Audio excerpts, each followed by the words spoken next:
competition because Shmuel Gross is doing the same program that Shaul used to do with serving breakfast Ooh, in wow. his shul. Oh, wow. So he's he might reclaim the. Oh, Is he wow. also doing it at Leili Nishmas Nussbaum also? Oh, wow. He's sharp at 7 in the morning, too. Look at that. Which is his shul? He took over Rabbi Albertville, and he put a lot of money into it. He really made it beautiful. Oh yeah. Yeah, it's nice inside. Yeah, it's beautiful, really beautiful. I was there, not when construction was all done, but when it was just about done. It was really, really nice. And he's the roof? I'm not sure who did it. No, it's Rosenbaum is the roof, his son-in-law. But I know that when I was there, he was walking around asking people to wear masks, not in the besmedrish, but when they go in and out. And he said, "Listen, I don't have any shamusim yet, so I have to do it myself." I said, "It's nothing wrong. We get to see you talk to you once in a while, because usually he'll have someone doing it for him, but here he is actually personally going around." Okay, like the Gemara, Yojin af ala klein. Sagt Gemara, loik faryot adar. Once again, this is talking about Chalamoid. In our Mishnah, it says that already in Adar they went to get rid of the klein that were in people's fields. Sifater, you can explain it. Shoisha shana afela. It was not a dark year, but the Takmachat translates afelas shana mucheres. It was a late year. The plants grew a little bit late. And in Tesvav Adar, they were not yet noticeable. And that's why, once again, on Chalamoid, they go out again. Zakt Gemara about it. Minayin L'tzion. How do you know that you're supposed to have a tzion? Akiva, why is it that you have a business? Minayin L'tzion. Where do you know that you need to make a tzion? So Reb Brachia, Reb Yaakov, Barbas Yaakov, B'Shem Reb Chunya, the Bras Chavrin from the city of Chavrin, Reb Yosy, Amrila, Reb Yaakov, Baracha, B'Shem Reb Chunya, the Bras Chavrin also from Chavrin, Reb Chizkiya, Reb Bazil, Reb Chunya, the Beis Chavrin, B'Shem Reb Chunya, the Beis Chavrin. So there's many Gedolim who pass, and you need to have a tzion. Can you imagine if I can get someone in the Gedolim to say you need to have a furnace? V'tamei yikra. By Tzaras, it says that Tzarah Shabbat Nega, the God you for room, Rashi Furua, Al Sofam Yate, the Tomei Yikra. He has to tell people, stay away from me, I'm Tomei. In other words, we always have to announce to tell people not to become Tomei. Kidei Shetei Atuma Kair Lecha B'Fia. The Tumah should call you with its mouth, V'Imeres Lecha Proish, and tell you to please stay away. Kloimer Zakti Tapman Chadatin Oisim Tziyonim Al Hatuma Leda Lahafru. So people should know to stay back. Ravila B'Shem Rav Shmuel Bar Nachman brings a pasuk. It says Va'over Ha'ovim Ba'aretz, and this the Tapman tells us a story that occurred when Klal Yisrael was. It's a nevuah of Yecheskel talking about when Klal Yisrael is going to be walking past all of the dead from the Mechemes Gemogah, I think. I'll see the Tachman Chat inside. The people will walk by, they'll see the bone of a person, and they'll build near it a tzion. This is probably the dry bones. Those are probably the bones from not the comic, the those who went from what was it, Shevet Ephraim, who went early, left Mitzrayim early, and they never made it, and there was a battle or something, and they all died. And this is Yecheskel, isn't it? Yes. Yehikrab b'navus Yecheskel ksiv, u'pasha the pasha shot on the pasuk is al osid sheyasu Yisrael tziyonim al atzmos hapagarim. They'll make markers on the bones of the dead. Litail misham, to remind them eventually to be mafana them from there. Ulakavram begay hamoin goy. Mikol makim. However, remes who to remes shalai ba kosav el lahazir ulalamed sheyehei oiset tzion sheyipashu minatoma. So b'derech remes we learn from here they have to make a tzion to make people stay away from tumah. But we don't have to write it. There doesn't have to be any writing on it, right? That's right. That's right. It doesn't have to That's a identify. bonus. That's a bonus. It's Okay. they commercialized it. That's all. Yeah. So it says as follows. Etzem. It says v'ra etzem, right? It doesn't say v'ra guf. It's v'ra etzem. Mikan shemitzayanin ala tzomas. Even if there's only bones. Zokter takl chadin alapi shenis akal basar. Even though the meat is already rotted. Mikol makayim mitama ba'oil. Yisbuhu roy v'hakav. If there's a quarter of a kav of bone, that also creates tuma, and even that will require tzion. Adam, because the word in the pasuk is etzem adam, means mikan shematzayanin ala shedre v'alkol goylos. Zok to Yitakhan again, alpha pisha ein non ela etzem echad. Even if there's only one bone, which would not be the shear of bones that would be mitama, but if it's representative of a body, such as a shedra, a spinal cord, and the skull, that also is tummy, that also needs a seal. Uvana, it says they built. Mikanche mitzainin al gabi eben kavua. You don't put it onto a loose stone. It's only on a solidly, a solid foundation, something that's solidly entrenched. Eben kavua ala kever. Vachi mashma lishna dekra ubana shei mechuber kebinyan lafuke even amaskalgo. You can't just put a rock that can technically be moved. Also, like the Gemara will explain in a moment why you can't do that. Because if you're going to argue that you can just put it on a loose stone, well, then it can roll away, and it won't even be over where the toma is, and then people will go over the rock and think that they're toma when in fact they're not.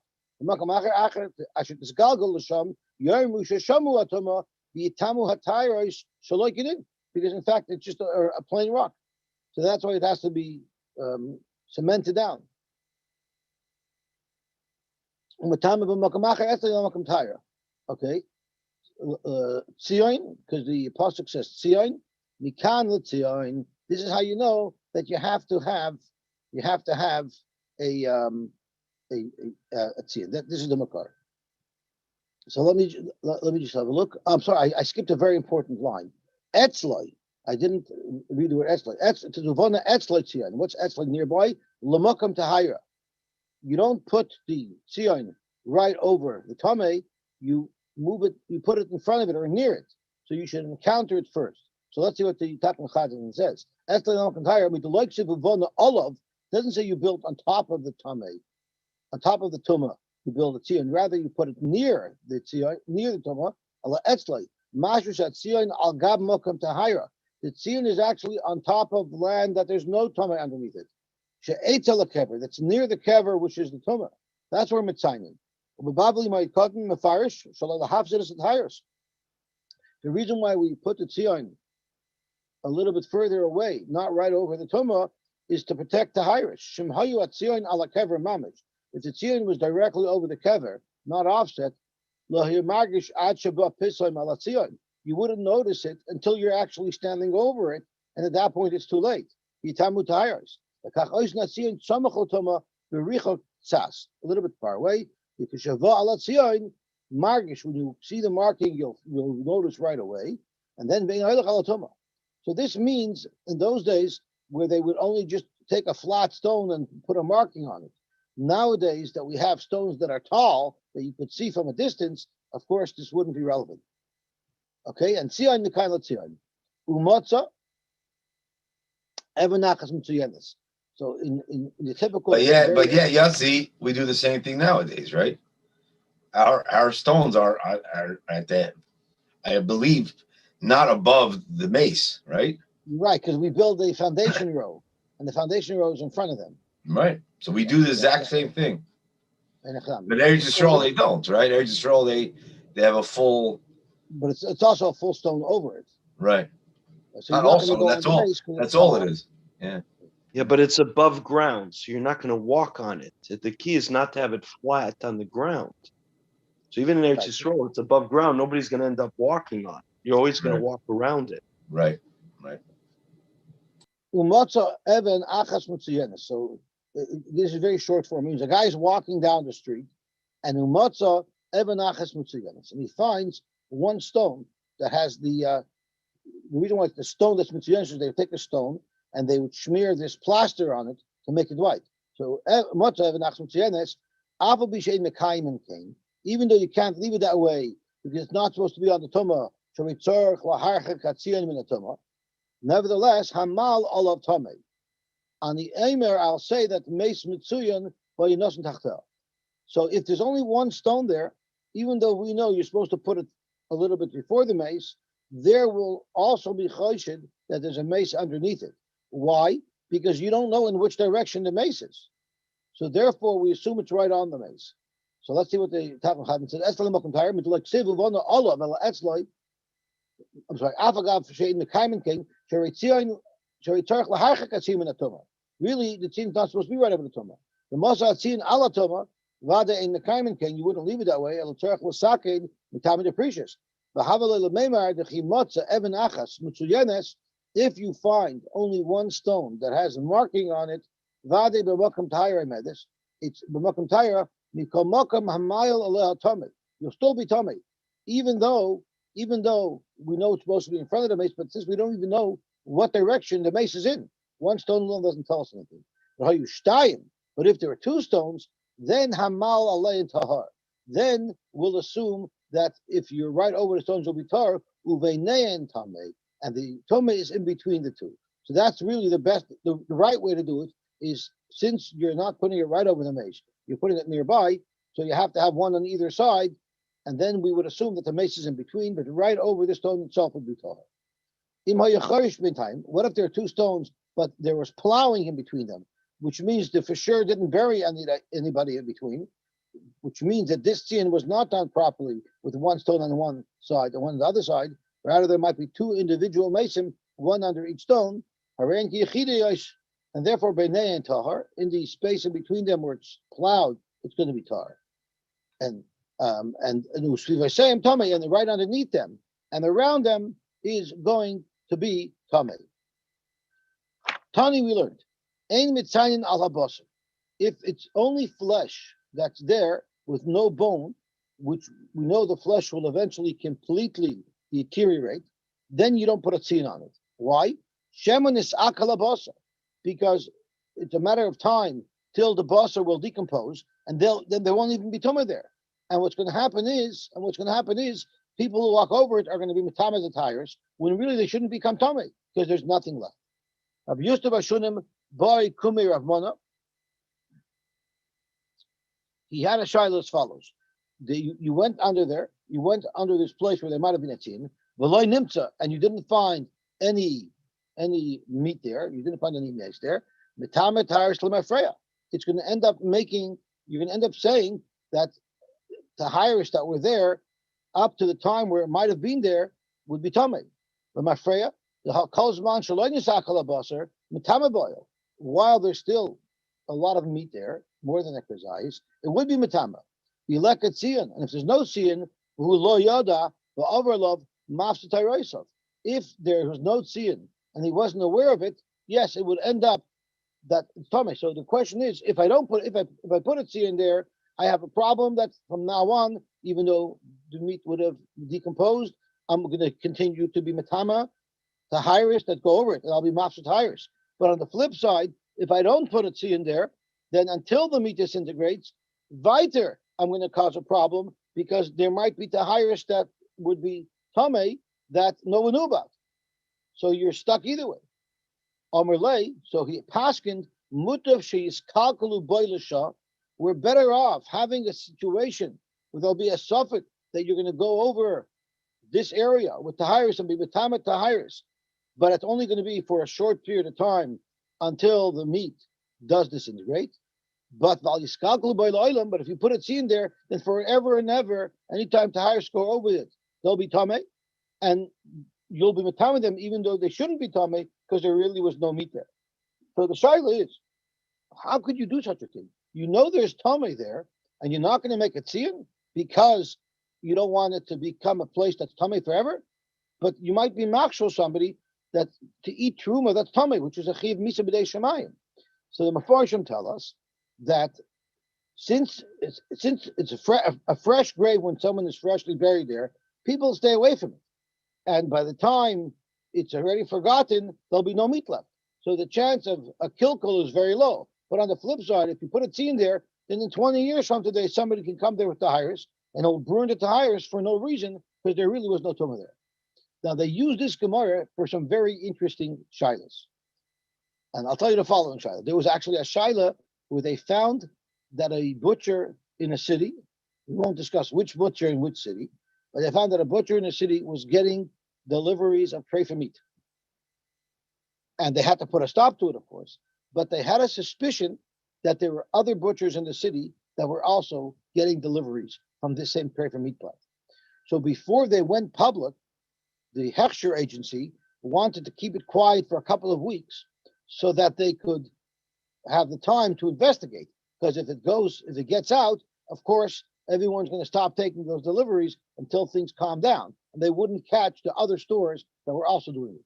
So the Shaila came, I believe, to Rabbi Yosy, and they asked him, do we have a right to conceal this that we discovered from the public until we finish our investigation? And the raya would be from this Gemara. Because from this Gemara, you see that you compromise on the immediate short term because of a benefit that you'll have for the long term.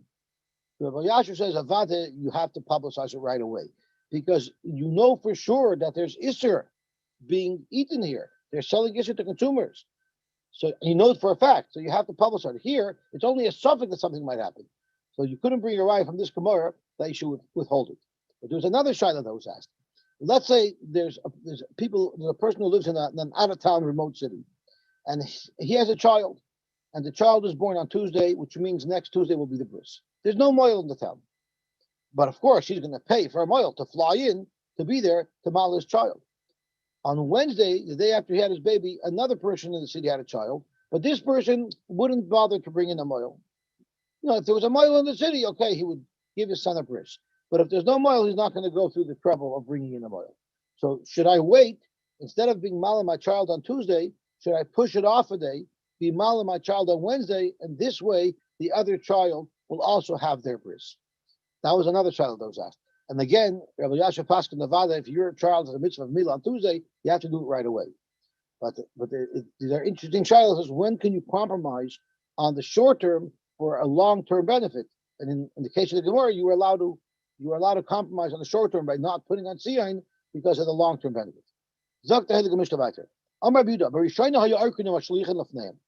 They had these shluchei bezdin that were called Klayim squads, and they would go from field to field looking for Klayim. Really, the owner is supposed to check his own fields for Klayim and uproot it, but some of them were lazy and they weren't doing it. So they sent out these squads to rip out the Klayim. What would they do with the Klayim? They would rip it out and they would throw it in front of the farmhouse, in front of the owner, to embarrass him. Look, you have Klayim growing here. Because if they would be embarrassed, maybe that would induce them to check in the future. What happened is to them, it was great. They loved it. You know why they loved it? First of all, these are weeds. I don't really want them growing there. I'm too lazy to uproot them. Here I have a free weeding service. Free weeding, free aerating. What more can they ask for? Sponsored by the Bezdin. A. And B is, I'm going to use that to feed my animals, because the animals were allowed to eat Klein. It doesn't, you're not allowed to grow it, but it doesn't ask for it. So they loved it, over Avera. So they had to do something differently. They threw these Klein plants on the road. They would get trampled, and now the owners wouldn't be able to feed it to their animals. And they hoped that at least that would induce them to start doing their own weeding. But what happened is they were happy with that as well, because at least they had a free weeding service. So Hiskinu Shiyum Mafkirin is Kolasada. If they found Klein in someone's field, they would be mafkir his field, and now anyone could come and take it.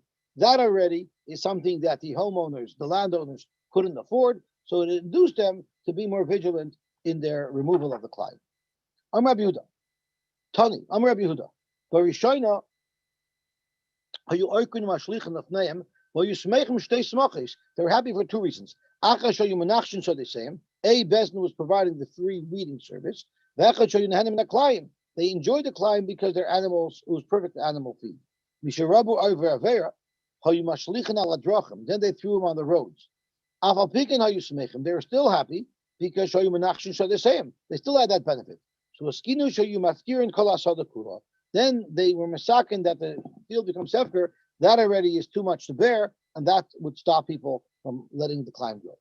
So, how do you know that Bezdin, in fact, has a right to make something hefker and to take away your property that way? It says Ezra had a real problem when he wanted to start getting the oilam to come back to Yerushalayim. Many Yidden had intermarried, and Ezra announced that everybody should abandon their wives and abandon their children, their non-Jewish wives and their non-Jewish children, and they should join together and go up to Yerushalayim and do tshuva. And he wanted to use a stick and a carrot. So the stick was whoever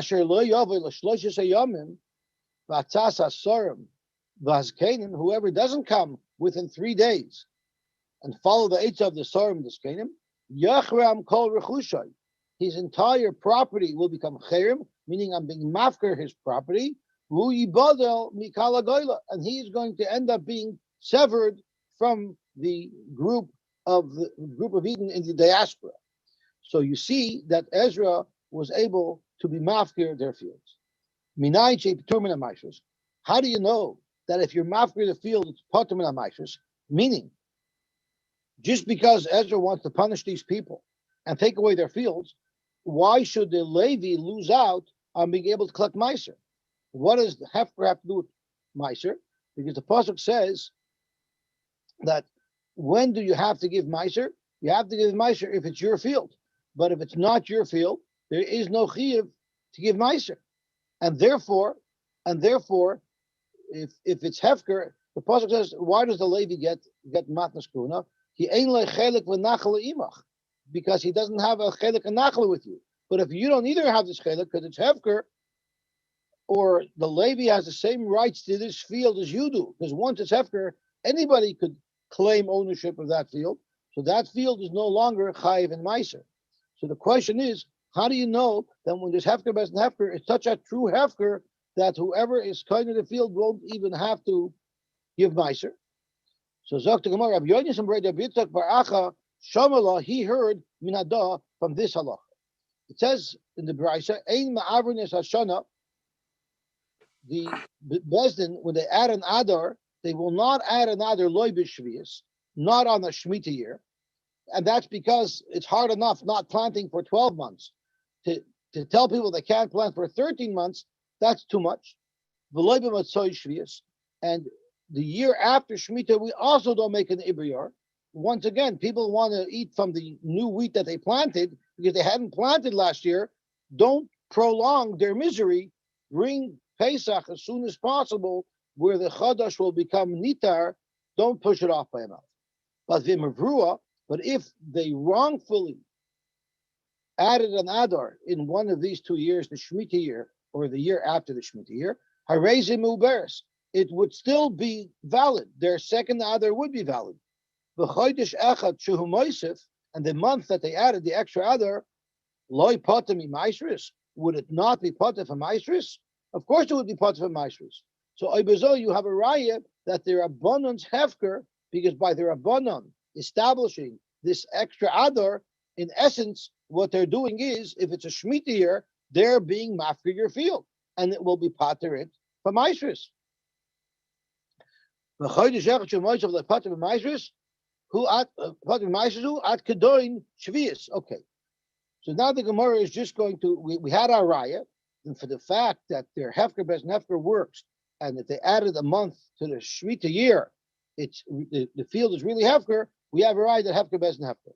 But now the Gemara wants to analyze the brisa. At Kedoin Shvius, I understand why they shouldn't add a month to the Shemitah year. But Moitzai Shvius Mai, why shouldn't they add a month to the year after Shvius? I've already revealed that secret. Amarvun shaloi rabbis b'isur chadash, to not extend the isur chadash. Rabbi Zira b'shem Rabbi Lazar, how did that Amar? Ad shaloi hiter Rebbe lahavi yerek michutz la'aretz la'aretz. This isur to add a month to the Shemitah year, or to add a month to the year post Shemitah, where we're making it harder for people to have produce, that was only before Rebbe allowed the importation of foreign products from Chutz La'aretz. And the reason why Rebbe didn't allow it is because there's a gzera that the earth of Chutz La'aretz is tamei. And when you're importing vegetables, there's always the chance that there'll be a glob of earth connected to the vegetables. And therefore, he outlawed importing vegetables from Chutz La'aretz. So the only supply they had was locally grown. And therefore, we wanted to hasten the ability to eat the new product as soon as possible. So they didn't add months. However, Aval, Rebbe but once Rebbe already allowed importation, all bets are off. We don't worry anymore about prolonging the years. So therefore, he shall shar shnei shavua. There's no difference between Shvius or any other year in the Shemitah cycle. You could add an extra month because it won't impact our food chain, our food supply chain, because we can import from Chutz La'aretz. It's not just the food that's being produced, Yossi. It's the farmer's income is being hampered for yet another month. At least if you extend the one that's the Shemitah year. I guess it must be that the farmers were also the importers. They had no cash even to buy the goods. I don't know. It's a good art. It's a good art.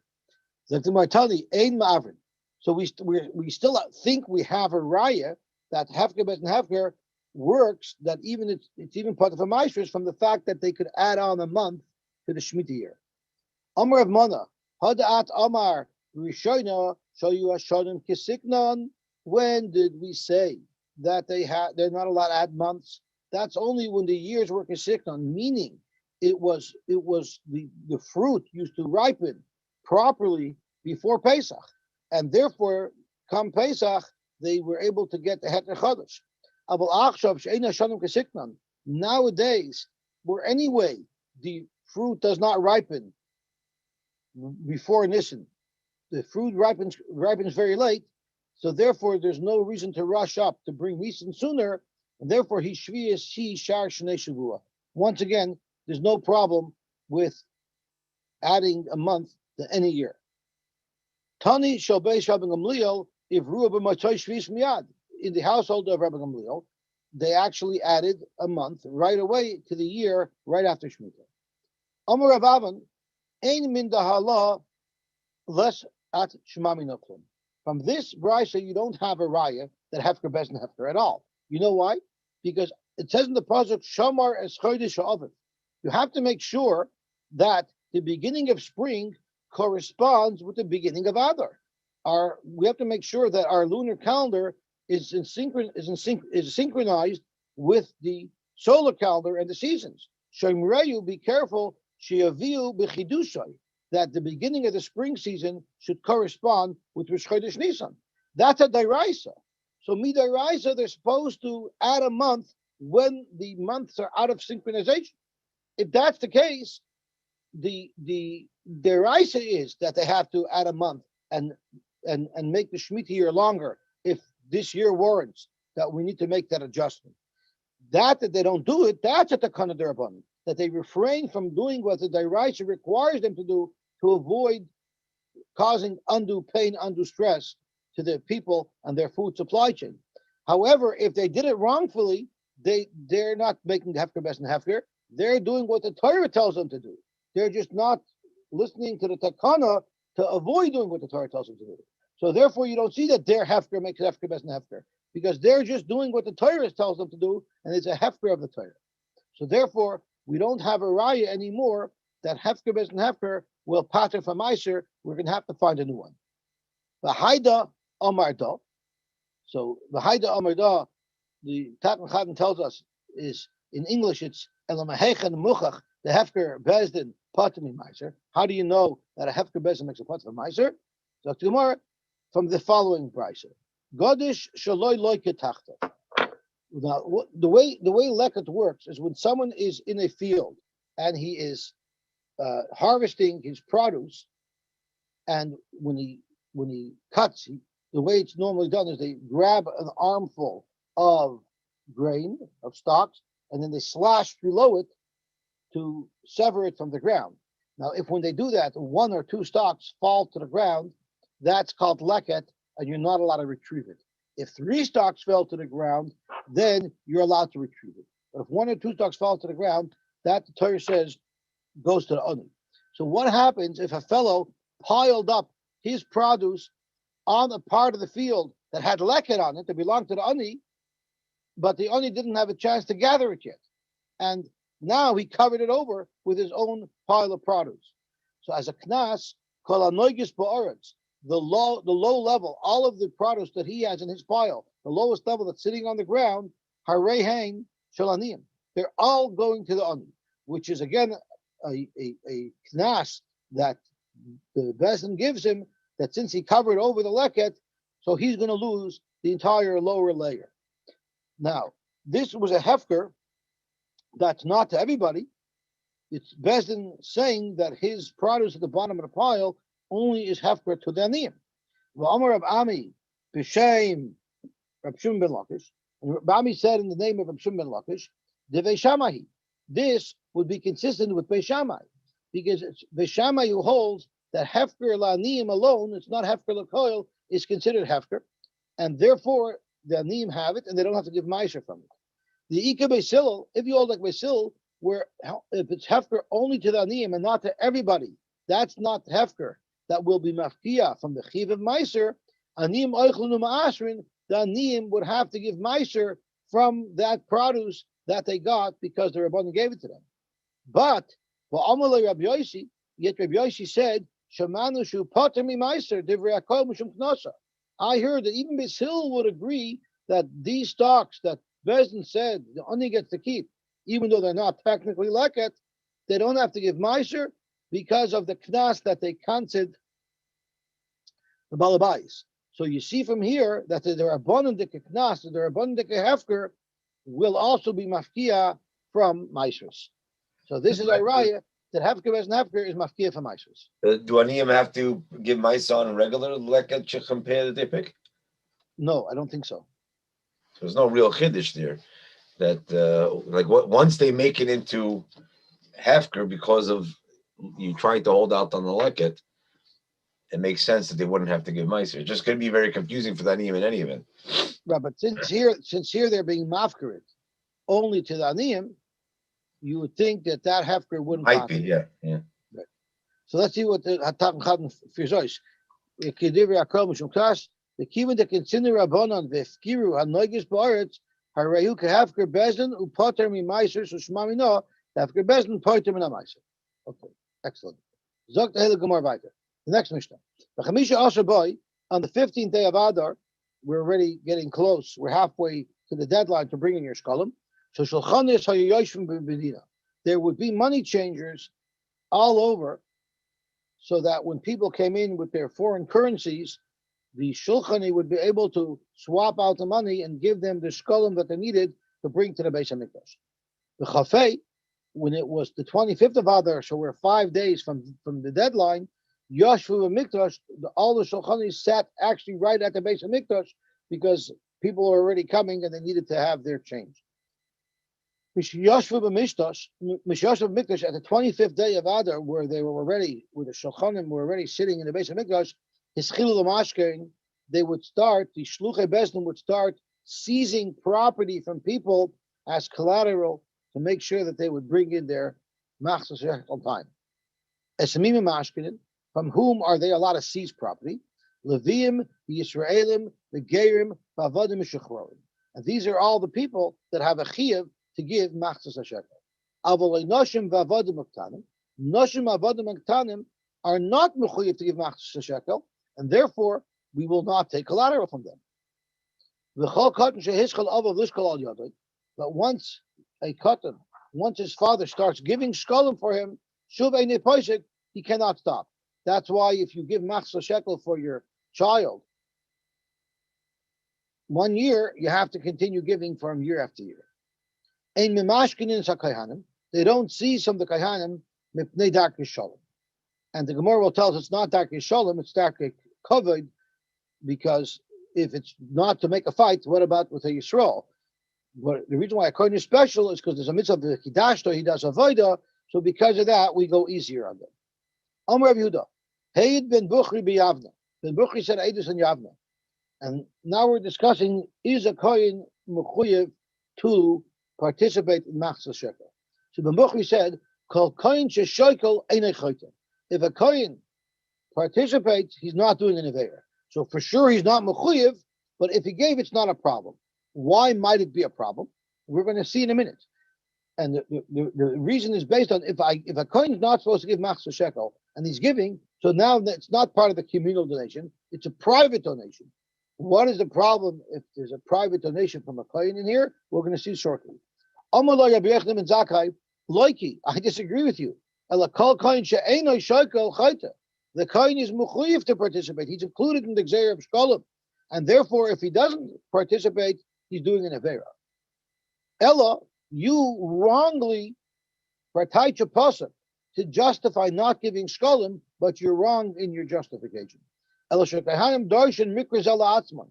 The kaihanim darshan the following pasuk with a bias that benefits themselves, and this is what they darshan. It says in the pasuk, "B'chol minchas kohen kol altia." Whenever a kohen brings a carbon mincha, when the Yisrael brings a carbon mincha, the leftover from the mincha, the part that wasn't makruv on the mizbeach, is eaten by people. However, if a kohen brings a mincha, the entire mincha is always burnt on the mizbeach. Kol altia l'soicha. Now, if we're going to take part in the communal carbon minchas that are brought, and which ones are those? Hoil v'omer ushtei alechem. The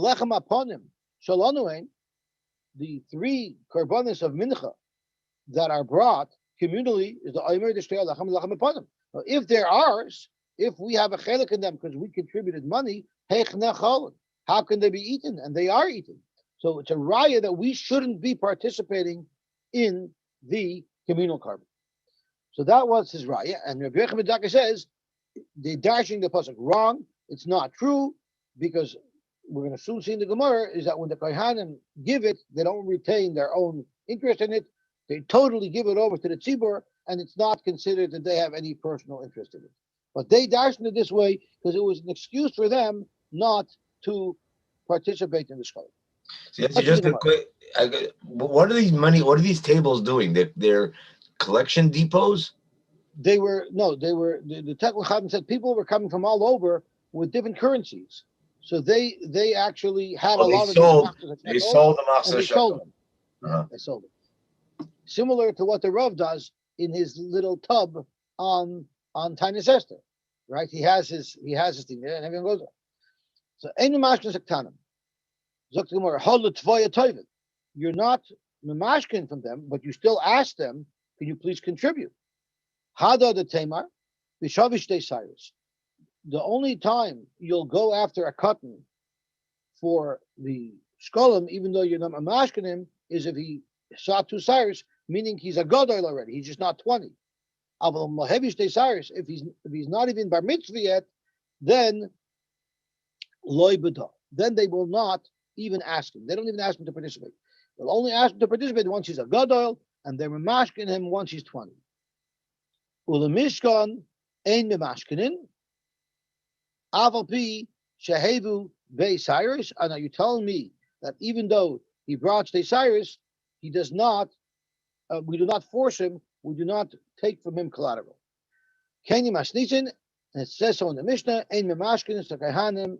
Oh, that's a new thing. Okay, so we finished with that halacha, and that is there's 3 levels. A cotton that's below bar mitzvah who doesn't have Shtei Cyrus, they don't even ask him. Once he has Shtei Cyrus, they ask him to contribute. And once he's 20, then they're memashkin him, then they'll even force him by taking collateral. Keni masnitin. We looked at another brayso. Ein memashkin sakahanim b'pnei derech hakavod. So it changes the words from derech shalom to derech kavod because that's something that's unique to kohanim. Derech shalom would be unique to everybody, not to cause fights, to grab things from people. Amar Rabbi Yehuda Hayit. Amar Rabbi Rachia. Time of Rabbi Yochanan ben Zakkai. What's the svara of Rabbi Yochanan ben Zakkai who says that you're mechuyev, that a kohen is mechuyev to participate in the machzor shekel? It's because the pasuk says ze yitnu, and ze zayin is 7 and 5 and hey is 5, which is 12. Ze yitnu meaning yud bei shvatim yitnu. All 12 shvatim have to participate in machzor shekel, and the kohanim are part of that. Rab Tevi b'shem Rav Nuna, kain meshivin chachamim l'Rab Yehuda. What did Rabbi Yehuda said? Rabbi Yehuda said that Hein beBrucha biyavne kol koyin sheshoikel einay chayte. That's what Rabbi Yehuda said. The Chachamim say that he is chayte. The Chachamim said that he's mechuyev to participate. Rabbi Yehuda says that he doesn't have to participate, but if he does, it's einay chayte. So the Chachamim had the following response to Rabbi Yehuda: Chatus yachid mesa, ein chatus tzibur mesa. We know that the chamesh chatoyos hamesais that are merumas in the word besimna, velad chatos, tumuris chatos, mesa ba'aleh, and the scraper ba'aleh, and over shnasa, those chatoyos are left to die. But ein chatos tzibur mesa. If it's a chatos at tzibur and one of these things occurred, it doesn't die. So there's a different halacha by a chatas of a tzibur and a chatas of a yochid. The same thing with a mincha. Minchas a yochid crave a kolel, then minchas a tzibur crave a kolel. A minchas yochid from a koyin is going to be totally burnt on the mizbeach, and a minchas tzibur is not. So the point is, how could you say einay chayte if he's not mechuyev? Then he shouldn't be allowed to contribute because he would be a chayte, because it's going to cause a wrong halacha. For instance, the mincha is not going to be kol, it's going to be eaten, yet it should be kol. So if you are holding that you're not mechuyev to contribute to the machzah shekel, how can you say that if you did contribute, you're einay chayte? Before we look at how Rabbi Yehuda responds to that, the Gemara asks a kasha on the kasha. And the Gemara asks as following: the kasha meshivin la'adam davar sheina moedaboy. You're asking Rabbi Yehuda a kasha from this chatas hamesas, that the chatas yachar is mesa and the chatas tzibur is not mesa. But Rabbi Yehuda doesn't agree to that. Rabbi Yehuda argues on that. Itnan she'ein chatas tzibur mesa, but Rabbi Yehuda aimer tamus. Rabbi Yehuda holds a chatas tzibur does die. So you can ask Rabbi Yehuda a kasha from a chatas, because to him it's not a problem, regardless if it's a yachid or if it's a tzibur. Either way, it will be tamus. But the answer is it doesn't really matter, because we have a second kasha on him from the mincha. The problem would still be by a mincha, because if it's a mincha of the rabbim, it's eaten, and if it's a mincha of koyanim, it's not eaten. So how could you say einay chayta? U'moisavlan, he would answer to us, is zu lo nidvas yachari. It's not a nidvas yachid. When he's giving it, he's intending to give it over to the tzibur, and therefore it wouldn't cause a problem. So it's really it is a yachid, because he's giving when he's not supposed to be giving, but it's einay chayte, so it's not that he should give and it's proper to give, it's proper not to give. But if he gave, it's einay chayte, because he'll have in mind that he's giving it over completely to the tzibur, so it won't create a problem that it's a carbon of a yachid. But the inim esiven lay, so the chachamim answer back to Rabbi Yehuda, well, kivan shenimser letzibur kemishahu nidvas tzibur. Once you're giving it over to the tzibur, whether you have kavanah, you don't have kavanah, once you're giving it over to the tzibur, it's considered communal. If it's considered communal, then your whole taina of why you shouldn't be able to give because it can cause a problem is not true, and therefore avada the kohanim should be mechuyev to participate in machzos hashekel. It says in the pasuk, "Kol ha'over al ha'pekudim." Rabbi Yehuda, Rabbi Nechemia. There's a machlokes between Rabbi Yehuda and Rabbi Nechemia. What does it mean that whoever was over on the pekudim, that person is mechuyev to contribute to the machzos hashekel? Chad Amar called the over biyama. Anyone who crossed through the Yamsuf, which included the kohanim, and therefore they are mechuyev to participate in the machzos hashekel. Called over biyama yitain. The Charana Amar and the other man Amar hold called over al pikudaya yitain. Everyone who participated in the first counting of Klal Yisrael, he has to give machzos shekel. Now, in the first counting of Klal Yisrael, all the Yidden gave a shekel, and that's how we counted them. But the Kohanim were treated differently. The Kohanim, Moshe Rabbeinu actually went from door to personally visit them and count them in their location. So they didn't participate in that. So therefore, they're not included in the mitzvah machzos shekel. So mandam are called Avar B'yama, Yitain, Misayel, Rebechem and Zakai. Zakai who holds that Kohanim have to participate in machzos shekel. And Manda Amar called Avar al Pikudai Yitain, only the rest of Klal Yisrael, but not the Kohanim. Mashiach ben Bukhri, hello, like Ben Bukhri, who holds, in fact, that you don't have to participate, that the Kohanim don't have to participate in machzos hashekel. It's already 52, so we probably should stop. It's 53, so we'll stop here. Shkoyach. I wonder what the Kayhanim do nowadays for our minig I of think doing it. they give machzor shekel, I think. They do give.